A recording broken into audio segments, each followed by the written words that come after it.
Bungie did a good, but then it turns out it's actually maybe not so much of a good because maybe it wasn't always like that. That was a big old sentence, and it's how I'm starting today's video because there's been a big old report in the, the classic big, like, this video games article goes on for 17 years and it's full of things from, from sources. This is, I believe, from IGN's Rebecca Valentine, isn't it? Who, she's been doing quite a few of these reports. I've noticed it's just really good stuff to see. Yep. So, yeah. Bungie, of course, got a lot of credit, a lot of clout, indeed, when they announced a bunch of changes that they were going to be making, right? So under all of this, and this was very much a situation where Activision Blizzard totally shat the bed, and around the time that they were doing a big shit of the bed, Bungie came in, were like, hey, we're ending forced arbitration. We're doing this. We're doing that. And everybody thought, oh, wow, not only is this, Bungie being proactive about this, but also what a dig at Activision Blizzard. The things they were doing were updating hiring processes, having a diversity and inclusivity director, improving staff training and tools, enabling anonymous human resources reporting, ending the forced arbitration in the employee contracts, which of course made big waves. Now, this is the sort of thing people generally in the industry said, okay, good, fair enough. This doesn't seem like the sort of thing Activision would do preemptively, and that's why we're glad to see you do it. But internally at Bungie, maybe not everybody thought that. So many staff allege that their own experiences of working at Bungie didn't really gel with this image that Bungie themselves were trying to portray. And because of this, 26 employees provided testimonies for a 10-year period spanning 2011 to 2021. And look, it's a wide range of things. And basically, it's the usual that you see. Bit of an old boys club. Sexism going on. Lots of crunch. HR being not proactive, right? Inaction from HR and actively protecting people who were breaking the rules. Systemic inequalities, a rock star leadership culture. You don't want to make your team lead into a big rock star. That's definitely not the play. It's also something Blizzard kind of did. And microaggressions. I mean, if you think about it in a little sense, Bungie kind of were just a later version of Blizzard in that way, where they came a little bit later to the game, but it was the same kind of, oh, here's a bunch of tech dudes, and they've went and they've made Halo, they've made Destiny, they've done this incredible work. So you can kind of see how the formation was, not the same time, but kind of close in nature. So you can kind of see how this stuff would, all appear at the same time. Oh yeah, for many people, their dream of working on World of Warcraft, that'd be the very same as people being, wow, one day I could design a weapon that Master Chief would use. Yeah, that's the sort of thing that, it's not going to happen for a mobile games company that pays a lot of money and makes a lot of money, but it is going to happen for some of these IPs that people have a deep love for. Yeah, I guess to kind of elaborate what I sort of meant by highlighting that is that I think this is something that you're going to find the whole way across the industry as a form of like many of those really good, like revered old companies. You're going to probably find a lot of the same foundations that will need addressed. So hopefully like this first Activision Blizzard, of course, in the big publishers, because you think big publisher, they're not going to treat their workers well, so they're going to ignore these complaints. You kind of have to look at it from the Blizzard angle as well as the Activision Blizzard angle, and then that'll cover kind of all the bases for where like journalists should be looking and speaking to people for stories, and where unions should be looking to find people to join them, stuff like that. Yeah. So there is a bright side to this, though, that IGN did speak to more recent hires, and those people feel that despite their own poor experiences, that they actually do feel that Bungie are slowly improving.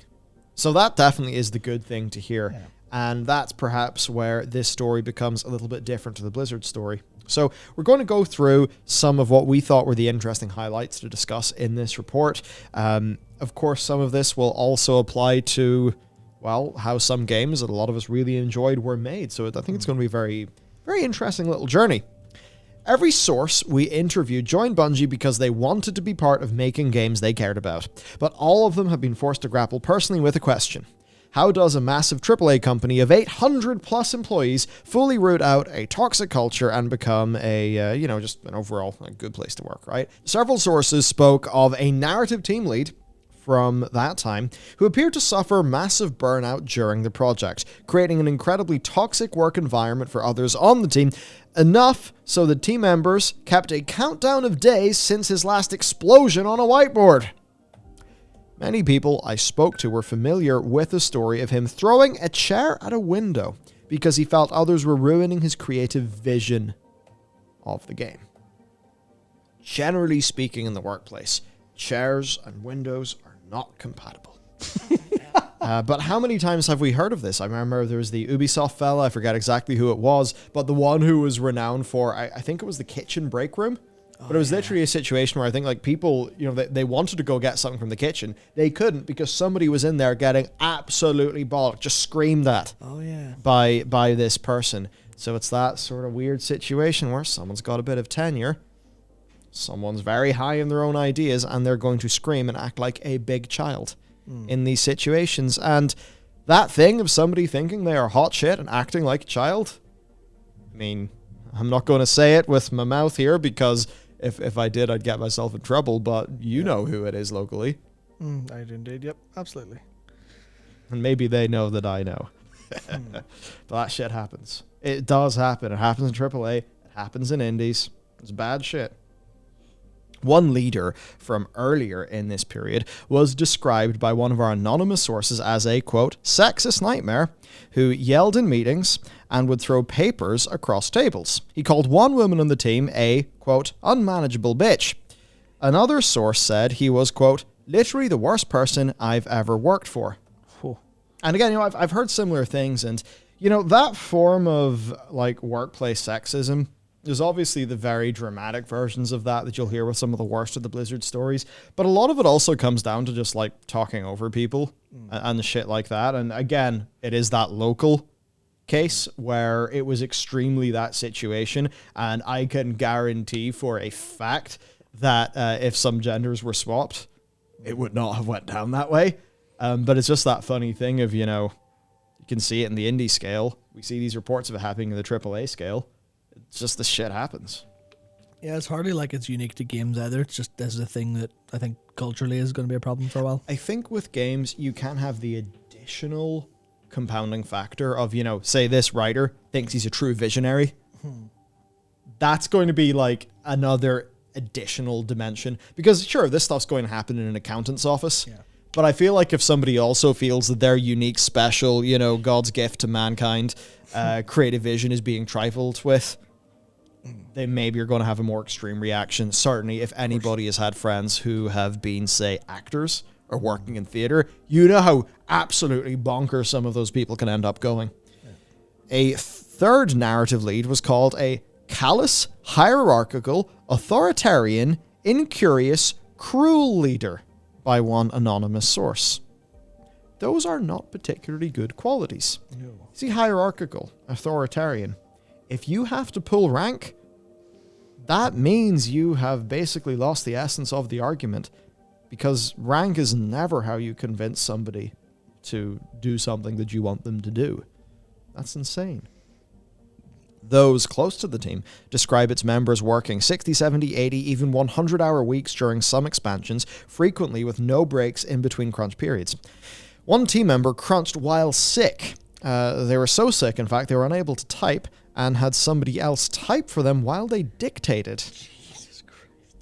I mean, to be so unwell that you can't type is pretty hardcore. I don't know exactly. I mean, there's a few things I can think of that would produce that, but that is rough. Yeah, that's bad. Almost reminds me of Sakurai doing design work while in hospital on an IV drip on Smash. Oh yeah, poor man's got no wrists, like. Yeah.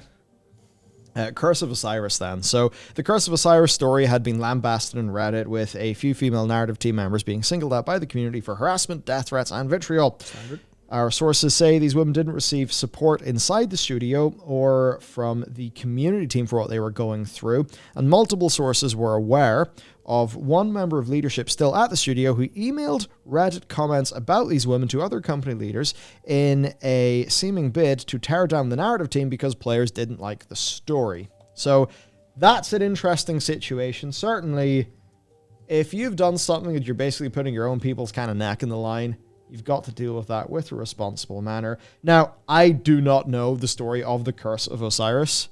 Obviously, if the story was a load of shit, then criticism is totally warranted. Regardless of who did the story. Obviously, though, if people's immutable characteristics come into that criticism, then that starts to not become fair.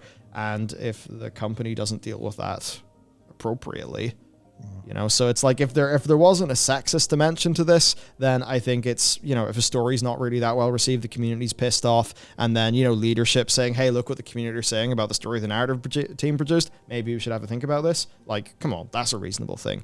Yeah. But if it does have these other dimensions coming in here where those people are not feeling supported and they're not being well managed, well, then that does change the texture of the story very significantly. It does indeed. As a result, the narrative team was afraid of what would happen if it shipped something else that appeared to the community to be incomplete or not up to standard. So they continued to crunch, some of them going as far as to hide overtime from their leads so they wouldn't enforce story cuts. That's brutal. Like, this is just a situation where the whole thing has become dysfunctional. Yeah. And if the leadership is not able to identify that, now, certainly if you're hiding overtime from your boss, then certainly you could say, like, you're not helping your team be managed appropriately. But then if those people are doing that because they are basically afraid of reprisal, because that reprisal could mean that the work would be cut, and then if that work was cut, then the story would be even worse, and then the people who would bear the brunt of that are actually the narrative team themselves, perhaps even personally, as we saw up here, then that's just the whole thing being dysfunctional. Yeah, it's like you can understand the desire, as unhealthy as it is in the long term, you can understand the desire to put a lot of extra hours in to make a story good. Fuck it, we'll make it up. We'll put the work in. We'll get this product to be good because you care about it. You can see that and go, well, that's dangerous but positive. But then you think of the actual reason, and you're like, oh yeah, this is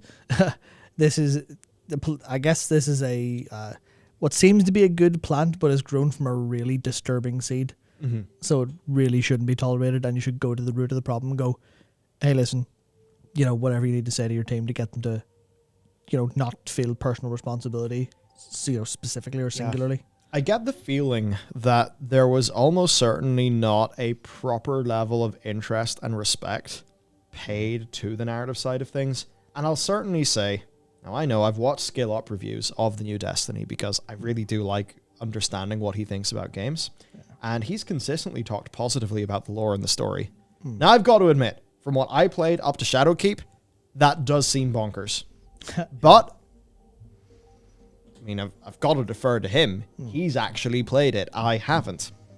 So maybe they are getting their narrative stuff in a better position now. But certainly from my experience of it, Destiny it did have pretty cool lore.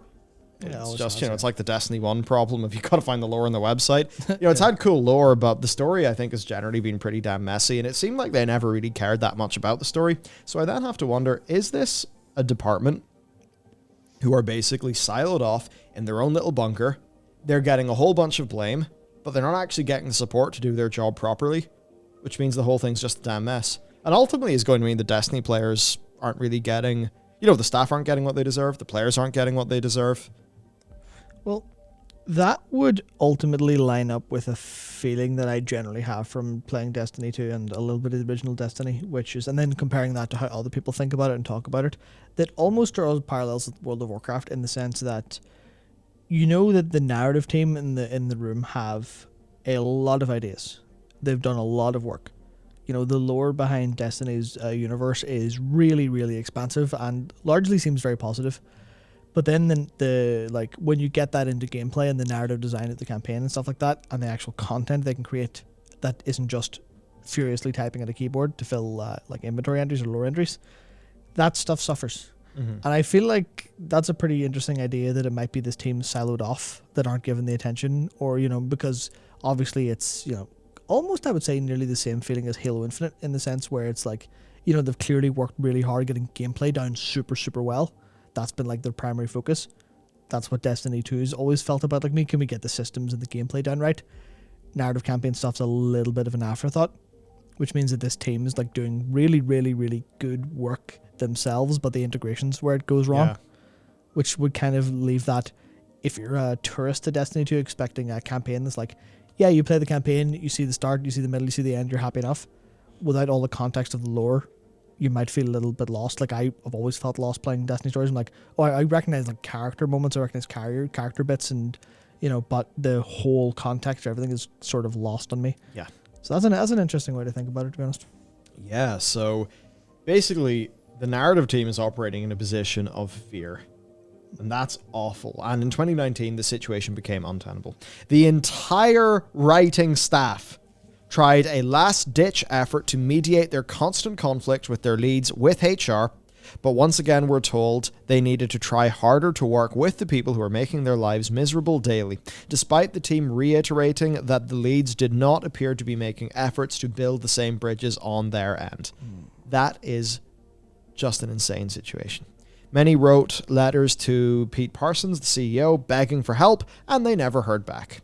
Of course, it was not until multiple writers quit or threatened to quit all at once, including every woman in the narrative team, that Bungie finally dismissed the leads responsible for the chaos and began to take the team's concerns more seriously. Now, I would really wonder what this is like in terms of timelines, because the narrative content that I've played has not been great. But then we have Skill Up coming in, and seemingly enjoying that stuff. Does make me wonder if this is the wake-up call that finally led to a narrative team being supported, so that the blocks can actually start to fall in place properly with this narrative. Now, those connected to the narrative team today say that things have improved, with more funding and employees to share the load, and new leads specifically tasked with helping the department recover. Nice. But it ultimately took a sacrifice of many people's careers and mental and emotional well-being to get there. It's funny, that actually reminds me of something that I've seen talked about fairly recently with a lot of like the just following worker stuff in America, but there's a saying I've seen a lot, which is OSHA regulations are written in blood and then they're inked over. So every health and safety rule, someone died to get that in the book. Because that's how the rules were formed, that's how they were discovered. So always pay attention to them, remember they're very serious. It kind of reminds me similar. Obviously it's not as severe as, accidents causing death and stuff, but it is, careers. The amount of people that had to suffer in the industry in order for this stuff to properly come to light and properly get resolved. It kind of reminds me of sort of, I guess, a bit of a connection there, where it's, it's darkest before the dawn kind of vibe. Yeah. Yeah, and it's unfortunate these things are not dealt with proactively. I think the games that do deal with these things proactively are generally the ones that turn out to be a bit better. Yeah, almost certainly. Or, maybe it's just a situation of throw so many bodies at the problem that the game comes out excellent anyway. Which, there's the likes of, say, Naughty Dog seem to have done that. Yeah, miraculously, I would almost say. Yeah. But many of our sources say this company line has, up until very recently, simply not been true. Yeah. Almost everyone we spoke to had stories of at least one, if not multiple individuals with long histories at Bungie that seemingly were able to get away with anything, protected by either those above them in leadership or long-serving HR employees. So that's just big company stuff, right? Quote, "When I read Bungie's response to Activision Blizzard, I laughed," one former employee said. "This was not my experience there. They have that core value that they don't tolerate assholes even if they're rock stars, but they totally do. All that's aspirational. Those are the values they want to get to, but they're not enforcing them." And that's the thing. Talk is cheap, action is harder, especially when that means going to somebody that you've known and worked with for 8 years and, having to discipline them. That's very challenging and awkward, and that's the sort of thing that a human generally does not want to do, but they need to have the courage and the bravery to do so, and that seemingly is lacking. Especially when people would, just rather get their head down and make some more video game. I think that's how this shit's allowed to fester. Now, there's another group, though, that met challenges, Matt. Another group that met extraordinary challenges at Bungie were those who dealt with physical or mental health issues. While Bungie's company health benefits were lauded by many we spoke to, a number of people also mentioned struggling or knowing people who struggled with physical or mental health problems for which Bungie was not just unaccommodating, but sometimes even hostile. One individual with health issues was forced to self-medicate with leftover medication from a previous surgery because they weren't allowed to take any more time off to address or alleviate these issues during crunch. I mean, that's just completely inexcusable. Yeah, I mean, that's at that point, do you feel like a human when you don't have that time to sort yourself out? Like, that is. This is implying that this individual has needed multiple surgeries. Yeah. So they needed multiple surgeries. They seemingly there's some drugs they're supposed to be on, and you're getting in the way of that as an employer. Are you trying to kill someone? I mean, that's the thing. Eventually, that's going to happen. If it hasn't already happened, we just haven't heard about it. It's like finding, an employee's in distress and just suddenly deciding, okay, well, your workload goes up, all this goes up. I mean, are you asking someone to off themselves? Yeah. So sometimes it seems like that's what the games industry dares people to do. You see a vulnerable person, and in this case, you just act the complete opposite to how you're supposed to. Yeah. Well, I suppose that's it. The bottom line doesn't have much room for compassion, does it? Not in the short term, anyway. Again, I think if there's ever been a theme to our coverage, it is that short term. Yep, short term. Among many of our sources was a cognizance that, in a strange way, Bungie was better than many other game studios. Few people were aware of any overt physical harassment or assault, and a few barely encountered any appropriate behavior at all during their time at the company. But, as one woman put it, it's not necessary to have a Cosby Suite level scandal for a company's culture to be problematic. And, that is true. I can think of a few examples of, hostile work environments, ones that have even had a sexist dimension to them, where, there's nothing inappropriate like that going on, but it's everything else. Yeah. 2 days after the public beginning of the Activision Blizzard scandal, Bungie posted a series of tweets decrying the behavior described, but distanced itself somewhat from the same behaviors. While the internal response was mixed, knowing that Bungie's culture echoed some similar themes, there was simultaneously a recognition that it is also some of the way toward improvement. Now that is the good thing. Still, for those who have worked at Bungie, there's a very clear line between saying and doing, and they want to make sure the studio does the latter. That tweet was so frustrating, one source said, because positioning yourself as "we're not the problem" in response to systemic industry-wide misogyny perpetuates the problem, and the passive mention of wrongdoing is disingenuous to the victims who are harmed on their watch. Stop denying the harm done to your current and ex-employees. Own your own failure. Stop hiding them. We know it. It is known. Show us industry-defining progress in the treatment of marginalized employees that can't simply be mistaken for virtue signaling. And I think that's the thing. It's gone to the stage where, a lot of the people who would be like the prime beneficiaries of said virtue, I think a lot of them are so sick and tired of companies virtue signaling, being corporate woke, all of that stuff. And, it's like, they're like, okay, well, you're not really serious about it, are you? I mean, you're serious about it in your public communications. You're going to swap your Twitter icon over on Pride Month. What a brave, stunning statement. Yeah, but not all of them, of course. But yeah. But, if it's just virtue signaling, I mean, what does that actually mean for the employees on the ground? And that's, that's all of the joke of, oh, Blizzard news has came out. Oh, shit, I guess J. Allen Brack's going to need a really progressive t-shirt next BlizzCon. Maybe he'll need 3 pride pins. He'll have 3 pride pins, and they'll have to find another character to say is, LGBT in every country except Russia. Oh, yeah. Of course, they always do that bit, too. Yeah. Yeah, so I just think that thing, and maybe it extends to, people see, the Arby's Twitter account is talking to this Twitter account, and I think there's just this general fuck off brand. Silence brand was strong memes, like. Yeah, I think there's a lot of that going on, and I mean, corporate virtue signaling is just so like, ugh, come on. We know what you're all like. I think Blizzard's perhaps the best example of that, because especially with the likes of Overwatch and stuff, they really tried to be the most, all of that, but evidently, now in fairness, from what we understand, the Overwatch team was actually a good bit more fair and better ran and all of that. So fair enough to them, the Overwatch team. Yeah. But, company-wide, it's still something they were trading off. That's what I think is interesting, because clearly the Overwatch team, based on how they executed all of that, they really did care.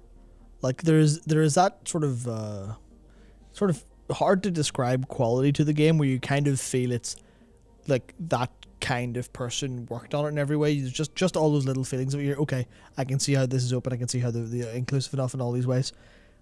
that kind of rang through the whole way through the game, and I think that's why so many people gravitated towards it, because it was strong in that way. Like there's that whole culture around it of people who are very much actually do inhabit those virtues as opposed to just signal them, and then Activision Blizzard were like, they're just basically they're just seeing this like this train to acceptance from people, because the actual good culture, like, hey, that's our train, we made that. You're like, technically yes, but you've got Blizzard leadership and Jalen Brack kind of taking a little bit of credit in a way for what the Overwatch team did. Not literally, but the kind of Blizzard doesn't embody it, the Overwatch team does, but Blizzard kind of taking the victory from I'm sure it. many of their teams do. It's just the levels of corporate dysfunction, sort of get in the way of it. It's a corporate level more than the other.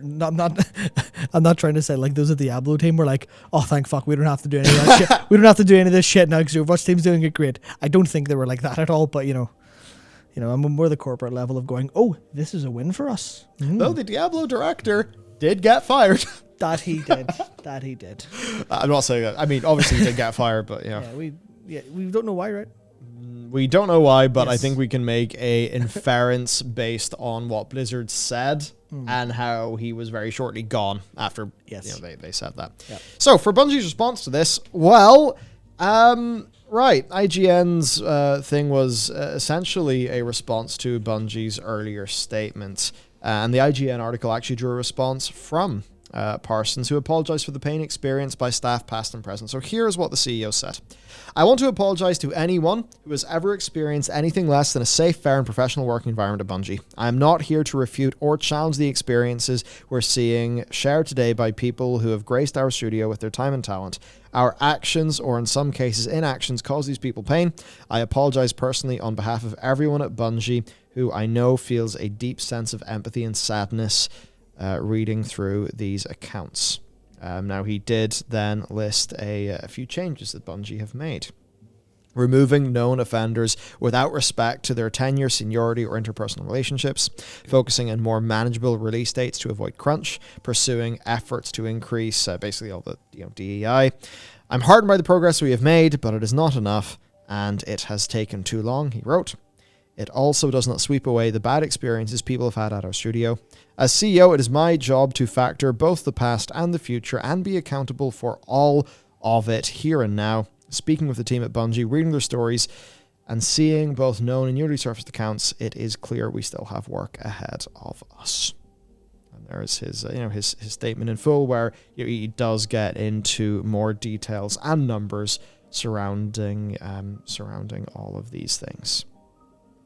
So, overall, you could read this and think, oh yeah, CEO has statement, lol means nothing. Because certainly when Blizzard does that, that's responsible. Very much seems to feel. Yeah. I do think that this could be a somewhat different situation based on IGN saying that a fair few of the people that they talk to, especially the newer people coming into the company, have said that things slowly are getting better. So if they are getting better, that does actually indicate that there's a degree of effort going on there. So that certainly is a heartening thing, as opposed to a Blizzard thing where we're seeing the union busting and just all of those stories coming out. So I think that's how to think of it. A lot of stuff has not been ideal, far from ideal in the past. Perhaps in these recent times, they are making positive steps forward. Yeah, there's kind of almost like when you're following any of these stories or engaging in them, you kind of have to weave a mental tapestry of all of the different data points to map it out where it's actually where it was, where it's going, and where it'll end up in the future. And I think that everything about what we've heard of the story, obviously there could be someone come out and say, no, actually, it's a localized change to this team. Everywhere else is still suffering. That information could still come out. But based on the information we do have, it very much tracks like, oh, they do care. They are trying. Yeah. And I think the, assuming it happens, the ability to remove known offenders without respect to tenure is like, I guess if Pete Parsons is very close to someone and he's caught shouting at someone in the workroom and it's, the second time, so he has to be gone. if he's gone. If that's what they're doing, then you can only see it being better from there. Like the fundamental wind of change has blown there, so I think it's very interesting to see these different stories. To see one where it is, Bungie seem to be organizationally moving in the right direction, comparative to Activision Blizzard, where they have very firmly dug their heels and went, no, we're not moving until you force us. Yeah, very much so. So basically, everybody, that is our situation with Bungie. We are seeing similarities between Bungie and Blizzard, but also differences that I think are relatively key. Yeah. So hopefully we'll find out a little bit more from this story. And then we do, in fact, have an update to this story, because with all of this happening, well, Gail DeHaan, I think, has stepped down from her position after being there for 14 years. We don't know if she is leaving or just taking up a new role, but her internal email announcing this was rather telling. She says she wants to do everything in her power to make sure everyone who works here feels safe, welcomed, and that they're in, a supportive environment. But first, Bungie's people team needs to move forward, largely comprised of people new to Bungie. So I think this is saying, all right, we've clearly not produced the results you all want. Maybe we're the problem. That's the responsible thing to do. So perhaps there are some serious enough issues there, or, maybe it's the sort of thing they've realized, like, all right, HR, maybe they're good people, but they made some bad judgment calls. Whatever it is, it's not producing the results that we want. And perhaps the general view is we need the confidence of our staff. And no matter what we think about the HR team right now, they have not produced that confidence. And a good CEO will know that HR, yes, it's sort of protecting the company. That's one thing. But it should also be making the people feel better. Handling them reasonably. Because if HR doesn't do that, it's actually not protecting the company. Attrition rates are something we've been talking about on the channel quite a bit now. Those attrition rates, they lead to cut content. They lead to delayed expansions. They lead to less money for the studio. So a part of HR protecting the company is, in fact, minimizing staff attrition by providing an excellent workspace. And that clearly has not happened. And of course, IGN highlights that this did, in fact, happen shortly after their report. And yeah, in the email, she reflected on her work, which she believes was good, but also that mistakes, were made. She's going to be working with leadership and the chief people officer to determine next steps. So it's not a cut and run, but it's maybe a bit more indicative of some change happening, which I think is probably a good thing for the Bungie staff. So there you go. That's the addition to the story. And yeah, that'll be that. To be honest, and I know you're going to think I'm crazy for saying this, Matt, I do have a little bit of an interest in trying out Destiny again, purely because of that skill up video. Because the Destiny shooting is fun, and he got me curious. Yeah, look what you've done, skill up. You've got me curious in Destiny. Do you know how many weekends of sleep schedules that destroyed for me and Matt? That wrecked us. Wrecked us, yeah. So cheers, you bastard. And with that said, I think that's it for us. Let us know what you think about this story. Also, just out of curiosity, if you're a Destiny player, how are you finding this stuff these days? There's a lot of drama surrounding the actual game itself, with its monetization and the vaulting and all of that. But also, it does seem like the people who are there for the ride do generally have a pretty good time, so I'd be keen to hear. Anyway, have a lovely day, everybody. There's other videos on the channel if you want to hear our... I don't know, I don't want to say they're dulcet tones. If you want to hear our tones, some other videos, and we'll see you later.